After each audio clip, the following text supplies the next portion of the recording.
Hi guys, Max again here. Let's go over real quick the W6-K, and this is a camera we have on special right now. So if you buy your unit, you're gonna get the camera free. We do not make this product, I just want to make that clear, but I want to go ahead and review it and show you how it works. So first, let me show you where this goes. So the camera comes with a little plate that you could install. Well, you need to install up there, right? So make sure your area is clear, and we're gonna slide it in, and slides in, and it locks in there, right? And just to start, I'm gonna make a suggestion to the developers of this camera that the first thing we need to do is flip this little leg around, right? Because when it slides in this way, no problem, and it locks, but it doesn't lock if you go the other way, right? Because it comes out. So the problem I have with that is that when you put your SIM card in, I mean not your SIM card, your SD card in, and you push it to go in, it's just gonna slide off your hand. So you have to do it outside and put that in. But you know, those are just changes that I'm gonna suggest. So we want this product to be successful and to be a good product for our customers. Not that it's bad, but it just needs some work, and that's what we do here at Digital Octopus. We'll try to work these things and see how we make them the best. All right, so now we're gonna plug in our wire, USB wire. If you're gonna do the installation, we're gonna run the wire like we did the microphone. Just look at the microphone video. We're gonna go down and into the unit in here, right? I didn't run the wire just so we could save some time and get to work. I'm gonna do this another day, so we're just gonna put this on the side for now. First thing we're gonna do is to install the software, so you'll be able to see what's in here. We're gonna go into, do not click on recorder because it doesn't recognize that camera, that particular camera. So we're gonna go into File Manager, and then inside File Manager there's a list of all your files. We're gonna go into USB because that's where it's connected, and you're gonna see the app here called UCar. So we're gonna click on UCar and we're gonna click install. It takes a couple of seconds.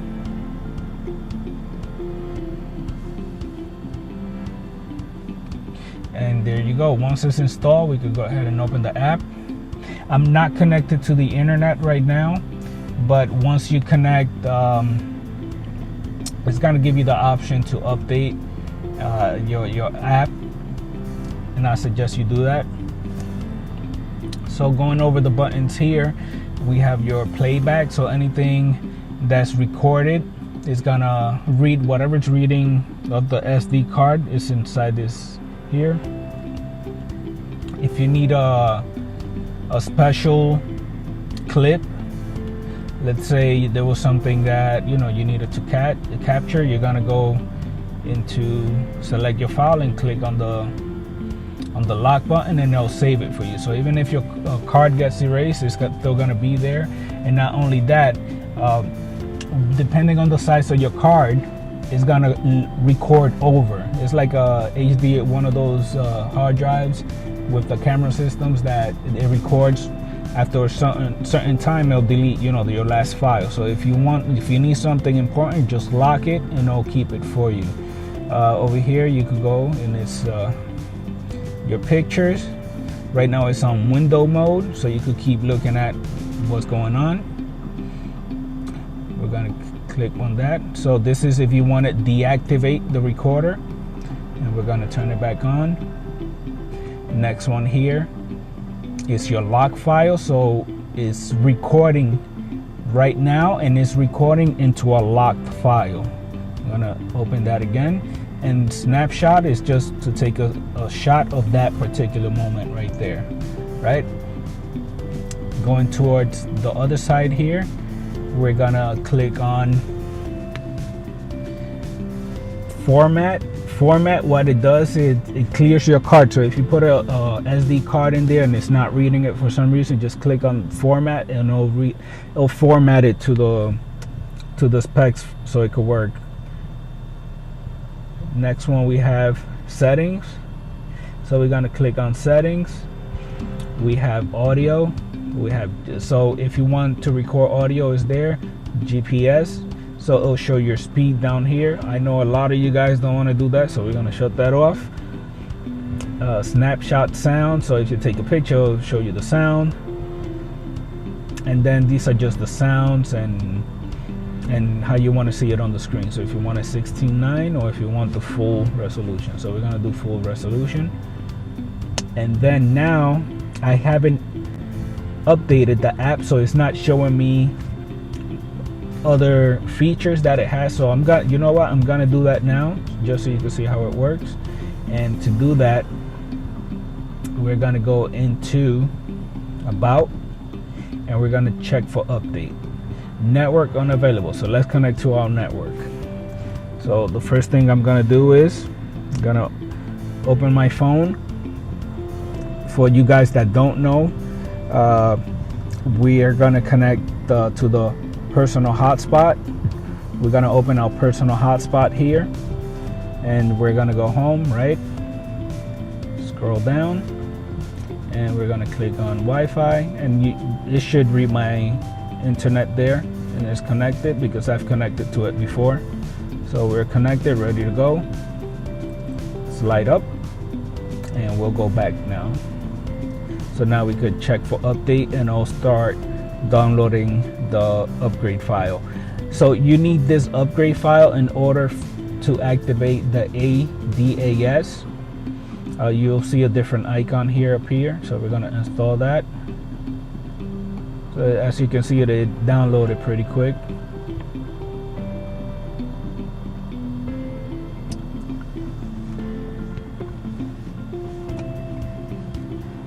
And while that's downloading, I want to make it clear that the ADAS is not by any means something that's 100% reliable. I would just use it, for warnings and such, but always keep your eyes on the road and be careful while you drive. This does not change the performance of your car. In fact, you shouldn't even be looking at the HDR screen while you're driving because there is some lag in it. So you don't see a picture, a real-time picture. It has probably a half a second delay on the screen. So if a lot of things could happen in half a second or 1 second, in a split of a second. So always keep your eyes on the road and drive safe. All right, so now it's installing.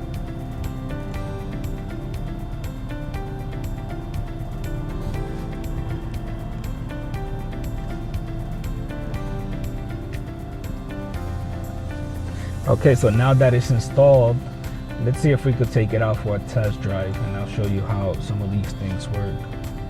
So we're gonna open up the app again. Okay, so we're back. So now you see we're recording, it's recording audio, but now when we click here, now we get the ADAS, the ADAS system, and we're gonna turn it on. And now when we click on settings, if we go back to settings, now we have a little tab on top and we could adjust it, right? So we'll put it where the horizon is. So we'll put it here for now. I'll put it up here for now, and then you could play with that, press OK when it's done. And now it's calibrating. Let's go back to that menu, see what else we could find. Settings and ADAS. So all of these I leave on. The warning is how loud the warning is. I'm sorry, not how loud, but how sensitive the camera is. So it's going to give you a lot of warnings if you put a middle high. I have mine on low. Lane departure, I turned that off. I find it a little bit annoying when you're driving and you just want to switch a lane and it'll beep. thinking that you're leaving. The lane is doing its job, but it's not working when you're doing it on purpose. So it shoots off even if you're doing it on purpose. If it was me, what I suggest to the developers is that when you put your turn signal on, to deactivate the lane departure, and once it goes off, it'll turn it back on. But that's just my suggestion to make the product better. Vehicle collision, I'll keep that on. Stop and go, I'll keep that on. Lane departure speed is 46 kilometers. And that's one of the other things I'm gonna ask for, to have an update to change from kilometers to miles per hour, is what we use in the United States. And then sound model is 1 or 2. Tried both of them. They both they pretty much sound the same to me. So I'll just keep it like that. So let's go for a test drive. I'm gonna drive slow because I have my camera here. I don't want it to fall over. And let's get started. So it still says calibrating, but once you start driving, it'll calibrate on its own, and you'll see it by the lanes on the floor. So put my seatbelt on.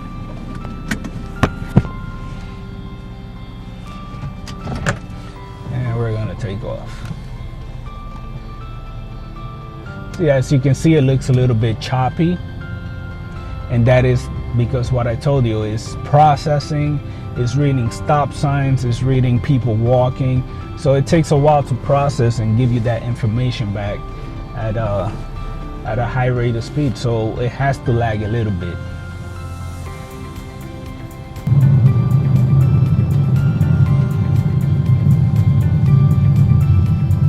I also put it on high and see if that makes any difference.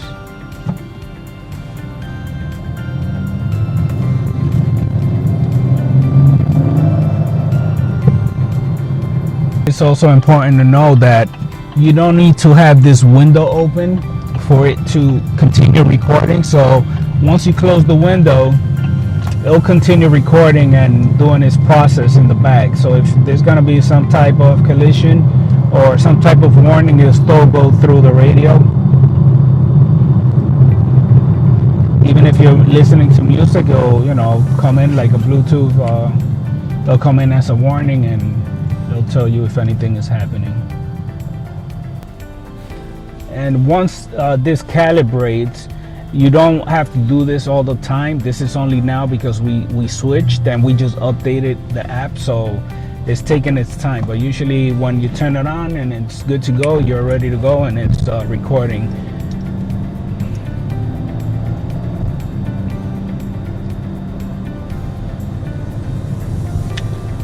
This button here, I mentioned it was for the pictures, and it's not. This is so it will turn it into a floating screen, so you still have it there as a secondary screen inside your main screen.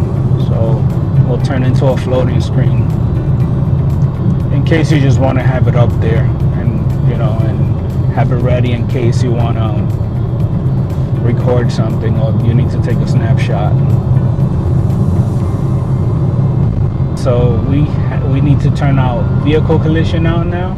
And now you should see that when I'm getting closer to the cars, it will either turn yellow, or if somebody's trying to cut over my lane, if it turns yellow or red, that means you're getting too close to that vehicle for that speed that they're traveling. So right now I don't have any cars. So now we have this guy in front of me.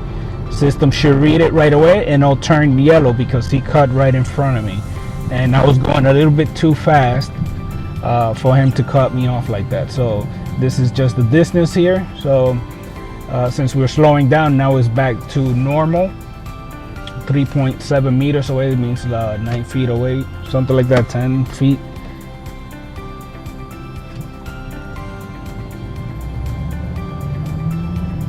We're gonna keep going.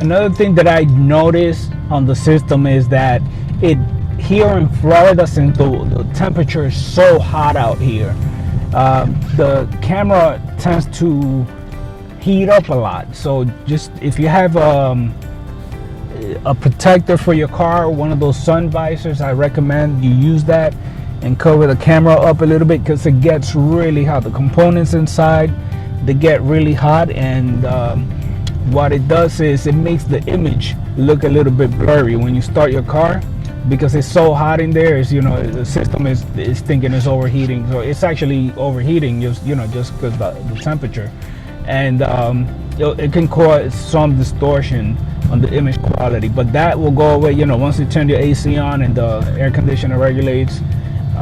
You should be good to go.